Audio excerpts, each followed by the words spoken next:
The autumn rain pelted against the windows of Clarence's house as Charles sat in his study, surrounded by decades of memories that seemed to mock him with their silence. The ornate grandfather clock in the corner ticked away the seconds, each sound echoing through the room like a heartbeat counting down to an inevitable reckoning.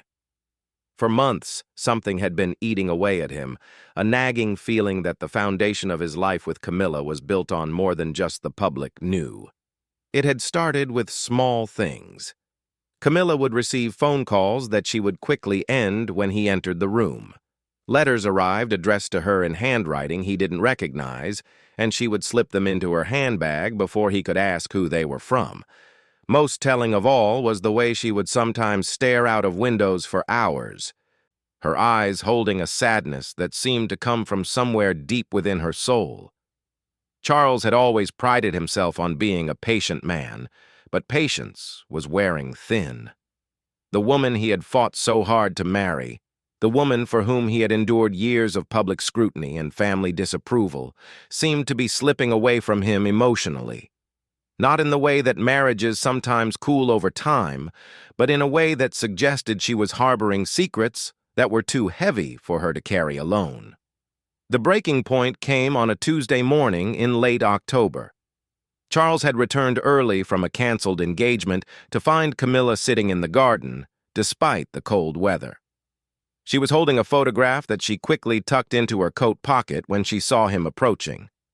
Her eyes were red from crying, and when he asked what was wrong, she simply shook her head and said it was nothing important. That evening, as they sat together in the drawing room, Charles made a decision that would change everything between them.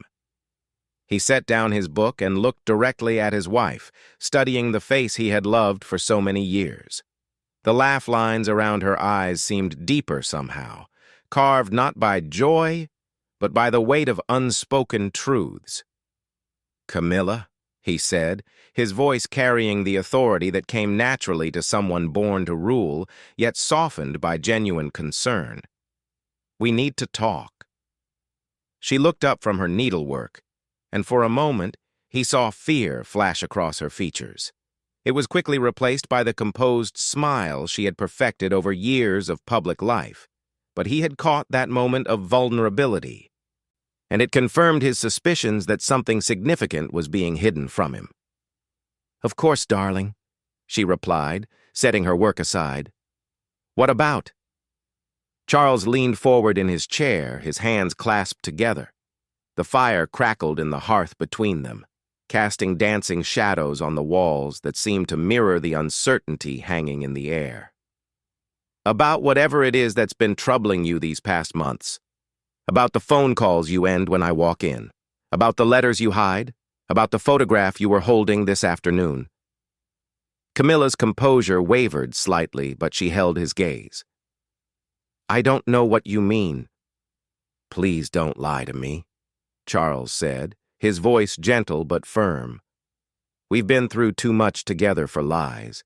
I can see that something is eating away at you, and whatever it is, it's affecting our marriage. I need to know what it is." The silence that followed stretched between them like a chasm.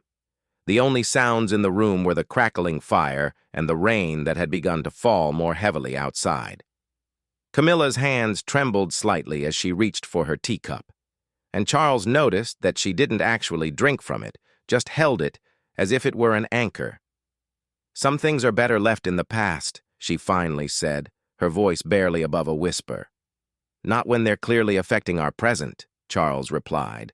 "Camilla, I've watched you carry this burden for months now. Whatever it is, we can face it together. But I can't help you if you won't let me in." She set the teacup down with shaking hands, and Charles saw tears beginning to form in her eyes. It was rare to see Camilla cry. She had always been the strong one, the one who weathered public storms with grace and dignity. Seeing her this vulnerable both broke his heart and strengthened his resolve to get to the truth. "You don't understand," she said, her voice breaking slightly. Some truths can destroy everything you think you know about a person, about yourself."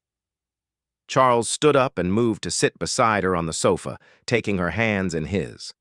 They felt cold despite the warmth of the room.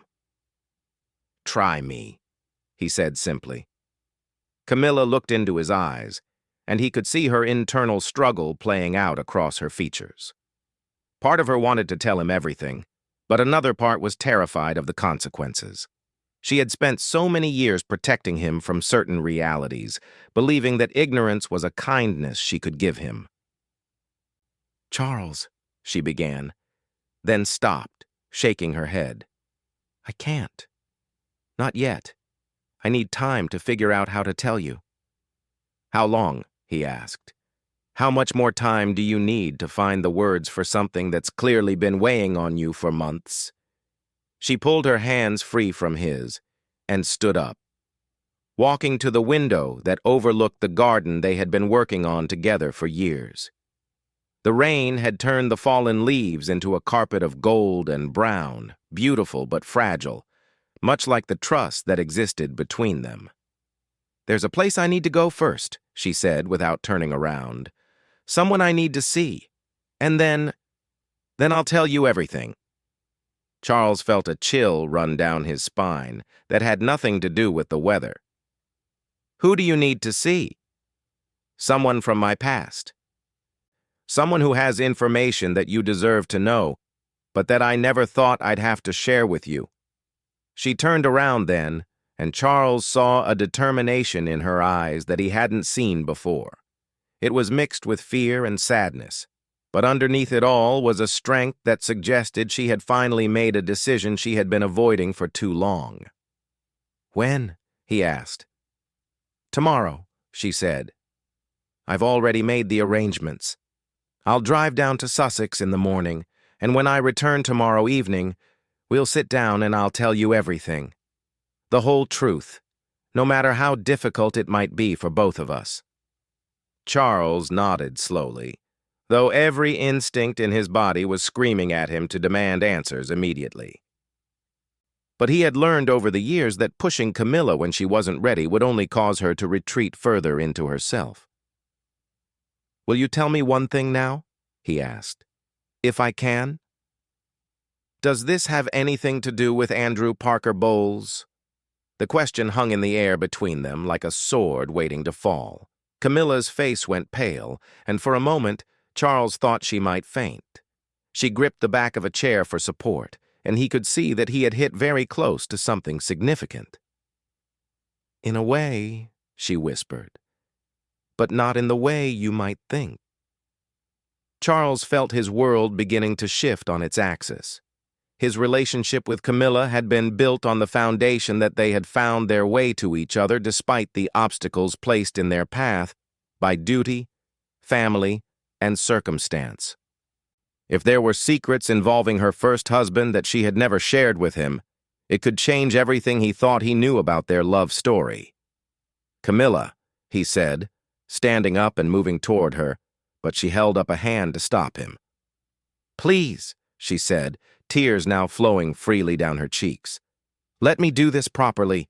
Let me go tomorrow and get the information I need, and then I'll tell you everything. I owe you that much, and I owe myself the courage to finally be completely honest with you." Charles stopped where he was, his heart breaking at the sight of her distress, but knowing that he had to respect her wishes. "All right," he said. "But Camilla, whatever this is about, whatever you think you need to tell me, it won't change how I feel about you. We've weathered too many storms together for that." She looked at him with such profound sadness that it took his breath away. "You say that now," she said softly, "but you don't know what you don't know." With that cryptic statement, she walked past him toward the door. At the threshold, she paused and looked back at him. "Charles, I want you to know that everything between us, our love, our marriage, all of it has been real. Whatever you learn tomorrow night, please remember that." And then she was gone, leaving Charles alone in the drawing room with more questions than answers and a growing sense that his life was about to change in ways he couldn't yet imagine. The fire continued to crackle in the hearth, but the warmth it provided seemed insufficient to chase away the cold that had settled in his chest. He spent the rest of the evening pacing the room, trying to piece together clues from the past months, the past years, even decades. What could Camilla possibly have hidden from him that would require a trip to Sussex to uncover? What information could Andrew Parker Bowles have that would affect their marriage now, so many years after their divorce? As he finally made his way to bed in the early hours of the morning, Charles couldn't shake the feeling that tomorrow evening would mark either the beginning of a deeper understanding between him and Camilla, or the end of everything he thought he knew about the woman he had loved for most of his adult life. Charles spent the longest day of his life waiting for Camilla's return from Sussex. He had barely slept the night before, and when morning came, he watched from the window as her car disappeared down the long driveway, carrying with it the answers to questions that had been haunting him for months. The gray October sky seemed to mirror his mood, heavy with the promise of storms to come. Unable to concentrate on his usual duties, Charles found himself wandering through the rooms of Clarence's house like a ghost. Every photograph, every shared memory seemed to take on new significance now that he knew secrets had been kept from him. He picked up a framed picture from their wedding day, studying Camilla's face for signs he might have missed, clues that she was harboring something significant even then. His private secretary had rearranged his schedule for the day, citing a minor illness, but Charles knew he would have been useless at any public engagement. His mind was entirely focused on what Camilla might be discovering in Sussex, and more importantly, what she would tell him when she returned. The house felt impossibly empty without her presence. Staff members went about their duties quietly, perhaps sensing the tension that hung in the air like a physical thing. Charles found himself in the garden, where he had discovered Camilla with the mysterious photograph just 2 days earlier. The autumn flowers were beginning to fade, their once vibrant colors now muted and preparing for winter's dormancy. It seemed fitting somehow. As the afternoon wore on, Charles received a text message from Camilla. "Meeting has been more difficult than expected. We'll be home by 7. We need to talk privately. Please make sure we won't be disturbed." The formal tone of the message did nothing to ease his anxiety. If anything, it made him more certain that whatever she had learned would fundamentally change their relationship. At exactly 7 o'clock, Charles heard the familiar sound of Camilla's car pulling into the driveway. He was waiting in the entrance hall when she walked through the door, and the sight of her nearly broke his heart.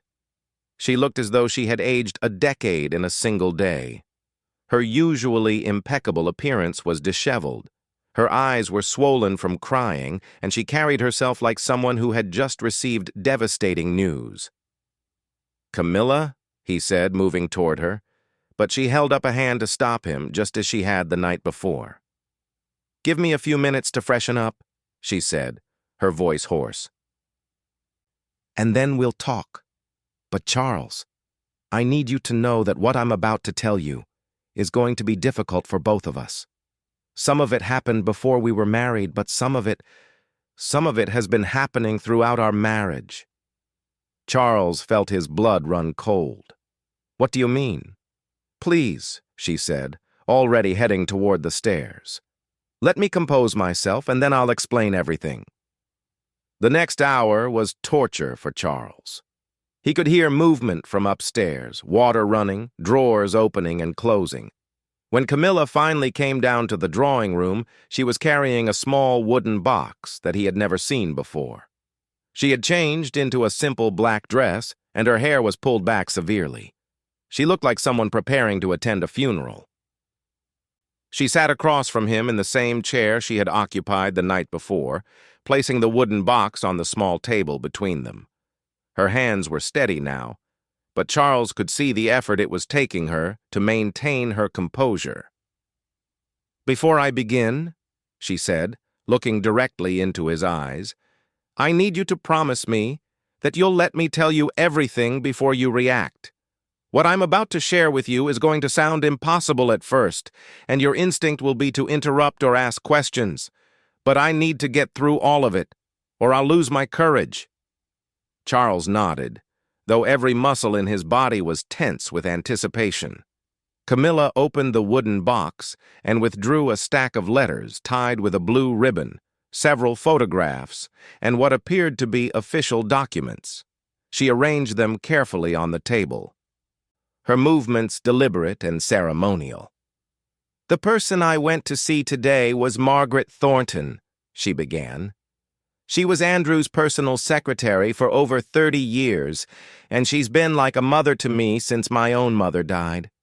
What I discovered today is that she has been keeping secrets that Andrew asked her to guard with her life, secrets that he believed would destroy too many people if they ever came to light." Charles felt his mouth go dry. "What kind of secrets?" "The kind that change everything you think you know about your own history," Camilla replied, her voice barely above a whisper. "Charles, what I'm about to tell you is going to sound like something out of a novel, but I swear to you on everything I hold dear that it's the truth." She picked up one of the photographs and held it out to him. It showed a young woman who bore a striking resemblance to Camilla standing next to a man Charles didn't recognize. The woman was clearly pregnant. "This is my sister Annabelle," Camilla said. "She died when she was 23, 2 years before you and I first met. What no one knew, what even I didn't know until today, is that she had a child before she died. A son." Charles studied the photograph more carefully. There was something familiar about the man standing next to Annabelle, something that made his stomach clench with a terrible premonition. "The father of her child was James Hewitt," Camilla continued, and Charles felt the world tilt around him. "Yes, the same James Hewitt who would later have an affair with Diana. But that's not the most shocking part of this story." She picked up another photograph, this one showing a young boy who couldn't have been more than 5 years old. Charles felt his breath catch in his throat. The child had unmistakable features, a combination of the Spencer and Windsor bloodlines that was impossible to miss. Annabelle's son was given up for adoption immediately after her death. The arrangements were made through a private agency, one that specialized in discreet placements for families who needed to avoid publicity. The adoptive parents were told only that the child came from an aristocratic family and that complete confidentiality was required. Charles was staring at the photograph of the child, his mind racing. "What are you telling me, Camilla?" "I'm telling you that my nephew, the son of my dead sister and James Hewitt, was adopted by a family named Morrison. They renamed him David, and he grew up believing his biological parents had died in a car accident." Camilla's voice was growing stronger now, as if telling the truth was giving her power. "But that's still not the end of the story." She reached for one of the official documents and handed it to Charles. It was a birth certificate, yellowed with age, showing the birth of a child named David James Morrison, but with a note attached in what appeared to be Andrew's handwriting. Andrew discovered the truth about David's parentage years ago, quite by accident. He was researching genealogies for a book he was writing about military families, and he stumbled across records that connected James Hewitt to Annabelle. When he realized what this meant, he began investigating further. Charles read the birth certificate again, then looked at the note.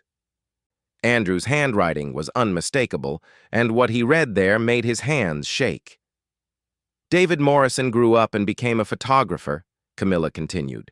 "He specialized in royal photography, and he was hired several times to take official portraits for various members of the family. Charles, you've met him. You've shaken his hand. You've complimented his work." The photograph of the young boy was still in Charles's other hand, and now he could see it clearly. The child's features were a perfect blend of aristocratic bloodlines, but there was something else there, something that made Charles's heart race with a terrible understanding. "He's been photographing our family for years," Camilla said, tears beginning to flow down her cheeks again. He's been in our homes, our private spaces, documenting our lives without ever knowing that he's connected to us by blood, and we've been welcoming him, trusting him, never knowing who he really is. Charles set the documents down with shaking hands. How long have you known? I only suspected something was wrong when I started receiving anonymous letters 6 months ago. Someone had been researching David's background and had discovered the connection to Annabelle. The letters suggested that they knew about his real parentage and that they were planning to go public with the information. She showed him several of the letters from the box. They were typed on plain paper, with no signature or return address. The messages were brief, but threatening.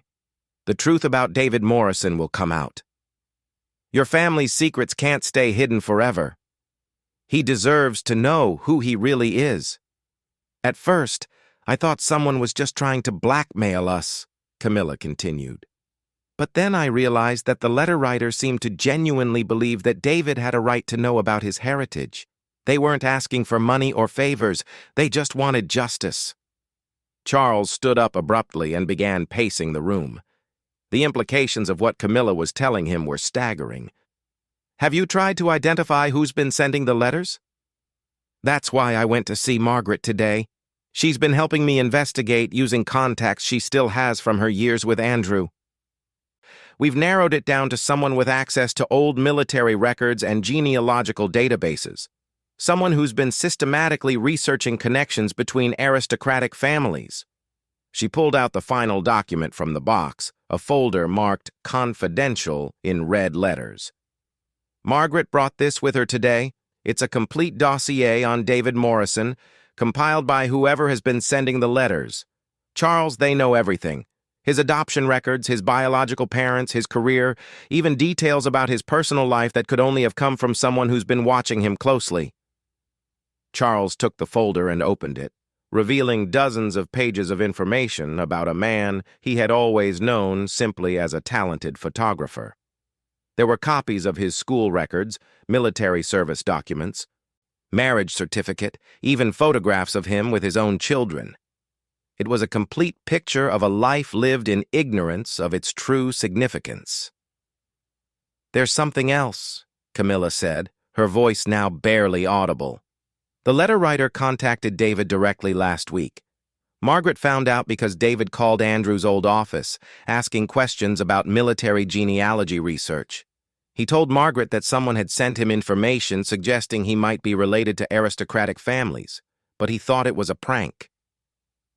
Charles closed the folder and sat back down heavily. So he doesn't know yet. No, but he's starting to investigate. Margaret says he's hired a private genealogist to research his biological family.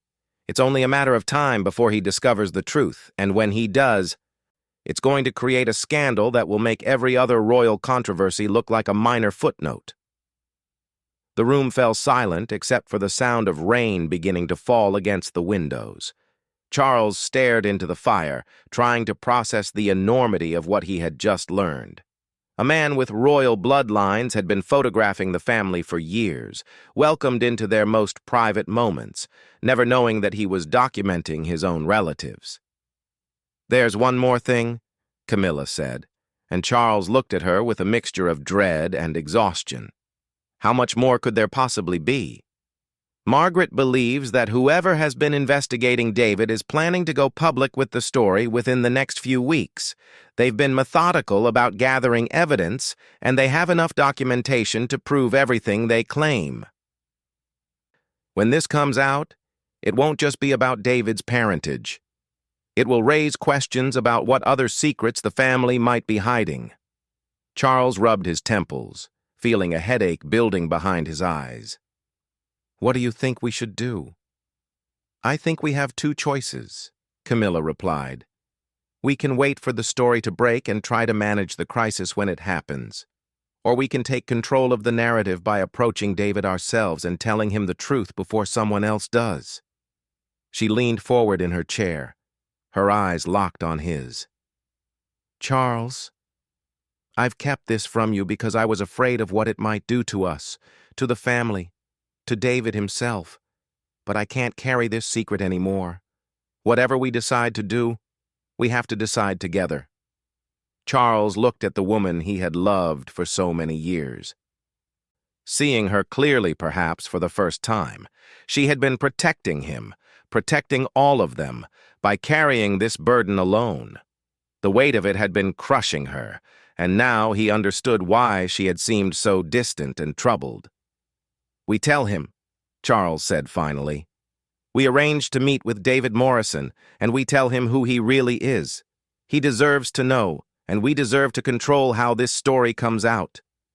Camilla nodded, tears of relief flowing down her cheeks. "I hoped you would say that. Margaret has already reached out to him, suggesting a meeting to discuss some historical documents that might be of interest to him. He's agreed to come here tomorrow afternoon." Charles felt a mixture of terror and anticipation wash over him. Tomorrow, they would meet with a man who had unknowingly been part of their lives for years, and they would change his world forever. The truth was finally going to emerge, but whether it would destroy them all or somehow set them free remained to be seen. The morning of the meeting arrived with an unseasonable warmth that felt almost mocking given the gravity of what was about to unfold. Charles had barely slept again, spending most of the night rehearsing how to tell a man that his entire understanding of his identity was wrong. How do you inform someone that they are connected by blood to one of the most scrutinized families in the world, and that they have been unknowingly documenting their own relatives for years? Camilla had been up since dawn, arranging and rearranging the drawing room to make it feel less formal but still appropriately serious for such a momentous conversation. She had laid out all the documents from the wooden box on a side table, organized chronologically to tell David's story in a way that might be easier for him to process. At precisely 2 o'clock, they heard a car pulling up the driveway. Charles positioned himself by the window and watched as David Morrison stepped out of a modest sedan, carrying what appeared to be a portfolio case. Even from a distance, Charles could see the family resemblance that had been hiding in plain sight for so many years. The way David carried himself, the angle of his shoulders, the confident stride, they were all unmistakably familiar. When David was shown into the drawing room, Charles felt his breath catch. Seeing him up close, knowing what he now knew, the family resemblance was almost overwhelming. David had the Spencer chin and the Windsor eyes, a combination that had been photographed thousands of times in other members of the family, but had gone unnoticed in him because no one had been looking for it. "Your Royal Highness, Your Grace," David said, offering a respectful bow. "Thank you for agreeing to meet with me. Mrs. Thornton mentioned that you had some historical documents that might relate to my genealogical research." Charles exchanged a glance with Camilla, and she gave him an almost imperceptible nod. It was time. "Please sit down, Mr. Morrison," Charles said, gesturing to the chair they had positioned facing the sofa where he and Camilla would sit. "And please call me Charles. What we're here to discuss is far too personal for formalities." David sat down, clearly puzzled by the intimate tone, but polite enough not to question it. He opened his portfolio case and withdrew a notebook. "I've been researching my biological family for several months now, ever since someone sent me some rather intriguing information suggesting I might have aristocratic connections. I thought it was nonsense at first, but the more I've investigated, the more questions have arisen." "What kind of questions?" Camilla asked gently, her voice carrying a warmth that she reserved for people she cared about deeply. "Well, for instance, my adoption was arranged through a very exclusive agency that typically handled placements for wealthy families who needed discretion. The paperwork I've been able to access suggests that my biological parents were from what they called prominent social circles. But every time I try to dig deeper, I hit walls that seem deliberately constructed." Charles leaned forward slightly. "David, what we're about to tell you is going to be difficult to hear, and even more difficult to believe. But I want you to know that everything we share with you today is the absolute truth, and we have documentation to support every claim we make. David's pen stopped moving across his notebook, and Charles could see wariness creeping into his expression. What kind of claims? Camilla reached for the first photograph from the side table, the one showing her sister Annabelle with James Hewitt. This is my sister Annabelle Parker Bowles. She died in 1973 when she was 23 years old. What no one knew at the time, what even I didn't know until recently, is that she had a child before she died. She handed the photograph to David, who studied it carefully. Charles watched as recognition dawned slowly across David's features. The woman in the photograph bore an unmistakable resemblance to Camilla, but there was something else there, something that seemed to strike David as familiar. The man with her is James Hewitt, Camilla continued. I believe you may have heard that name in connection with the royal family. David's face went pale. The James Hewitt who had an affair with Princess Diana? The same, Charles confirmed. But his relationship with Diana came years after his involvement with Annabelle. David, we believe that you are Annabelle and James's son. The notebook slipped from David's hands and fell to the floor. He sat in stunned silence for a long moment, staring at the photograph as if it might reveal more secrets if he looked at it hard enough. That's impossible, he said finally. I was told my parents died in a car accident. I was told they were ordinary people with no significant family connections.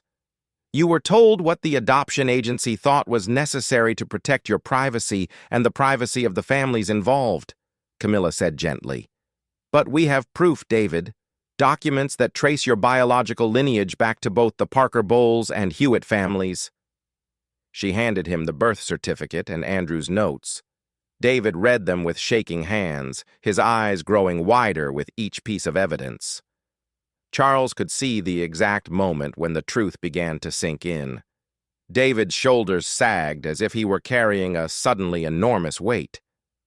This means, David began, then stopped, apparently unable to finish the thought. This means your family, Charles said simply. Through Camilla, you're connected to generations of English aristocracy. Through James Hewitt, you're connected to a military family with its own distinguished history.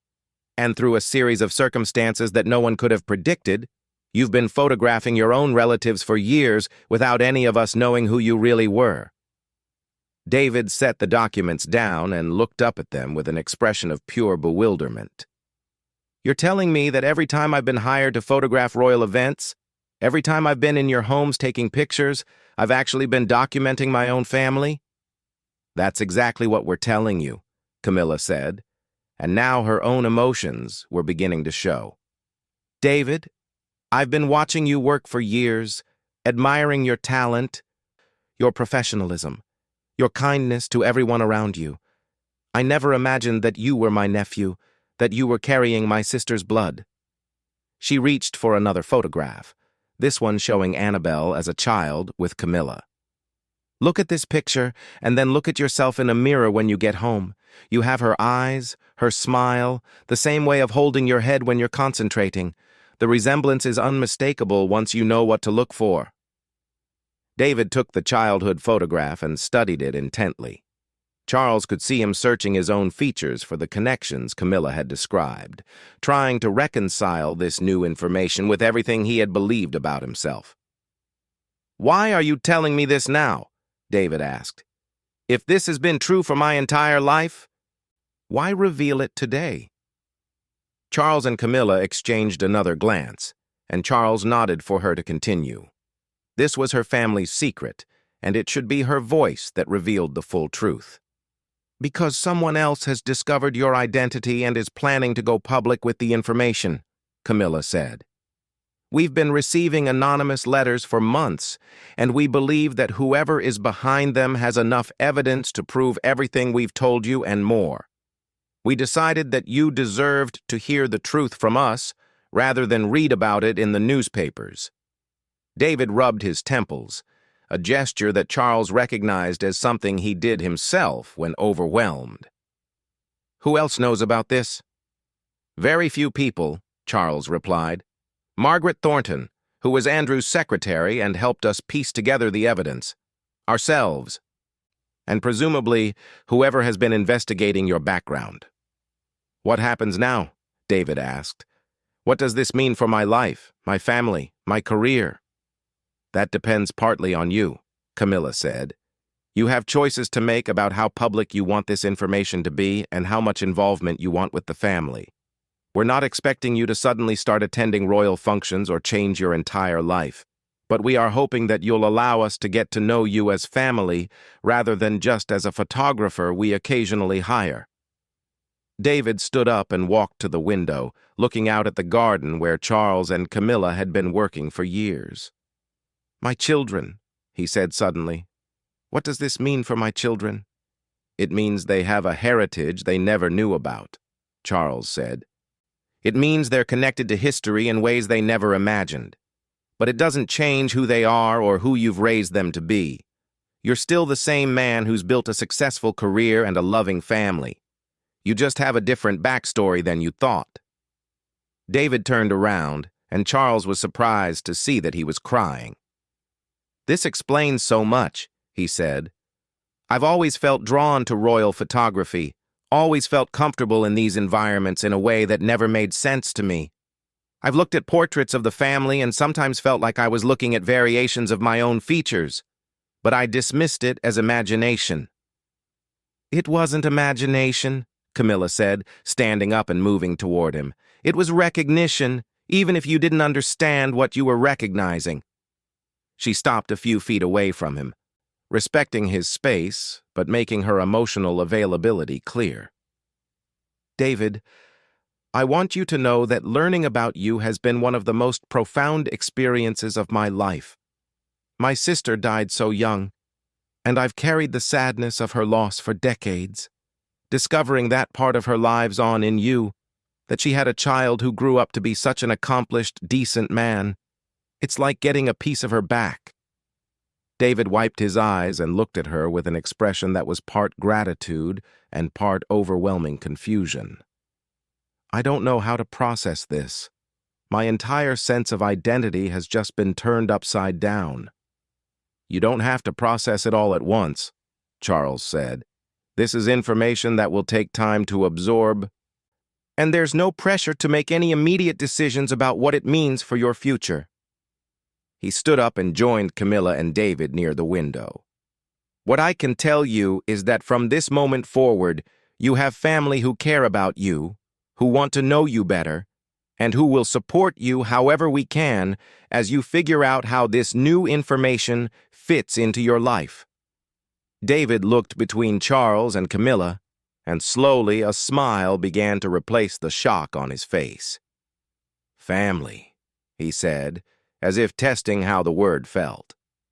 "I've spent my entire life wondering about my biological family, creating imaginary stories about who they might have been. I never imagined anything like this." "Life has a way of surprising us," Camilla said. "Sometimes the truth is stranger and more wonderful than anything we could have imagined." David nodded, then looked down at the portfolio case he had brought with him. "I actually brought some photographs with me today, pictures from royal events I've covered over the years. I thought Mrs. Thornton might be interested in them for historical purposes. Now I realize I was bringing documentation of family gatherings without knowing it." He opened the case and pulled out several large prints, images from christenings, weddings, and state occasions spanning more than a decade. Charles and Camilla looked at them with new eyes, seeing not just professional photographs, but family portraits taken by a family member who had been invisible in plain sight. "This one," David said, pointing to a picture from Charles and Camilla's wedding day. "I remember taking this shot. I was struck by how natural and happy you both looked. How right you seemed together. I felt privileged to capture such an intimate moment." "You were capturing your aunt's wedding day," Camilla said softly.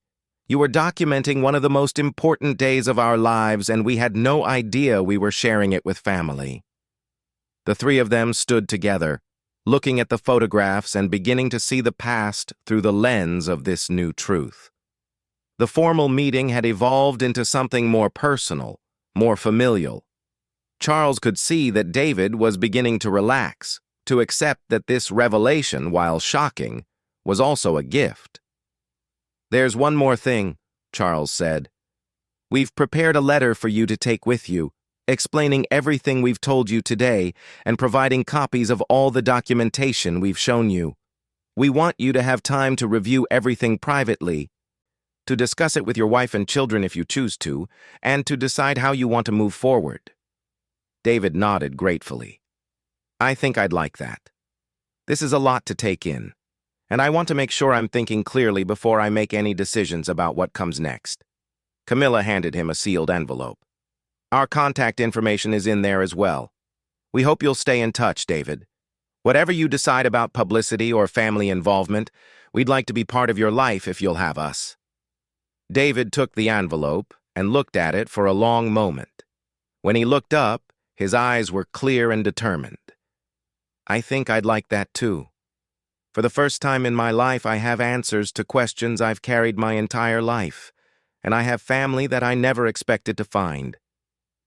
As they walked toward the door, Charles felt a profound sense of closure mixed with anticipation. The truth had finally emerged, just as Camilla had promised it would. The emotional words she had been carrying for months had been spoken, and the weight of secrets had been lifted from all of them.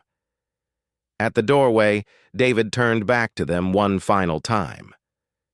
"Thank you," he said simply. "Thank you for telling me the truth, and thank you for giving me back a piece of myself that I never knew was missing." After David's car disappeared down the driveway, Charles and Camilla stood together in the entrance hall, emotionally exhausted, but somehow lighter than they had been in months. "How do you feel?" Charles asked. "Like we've just witnessed the beginning of something beautiful," Camilla replied. "And like I can finally breathe freely for the first time since those letters started arriving." Charles took her hand and squeezed it gently. "No more secrets?" "No more secrets," she confirmed. "Whatever comes next, we'll face it together as a family that's suddenly larger than we knew." Outside, the unseasonable warmth continued, and for the first time in months, it felt like a blessing rather than a contradiction. The truth had emerged. Camilla's emotional words had finally been spoken, and Charles had found what he had been seeking all along, not just answers to his questions, but a deeper understanding of the woman he loved and the family they were still discovering together.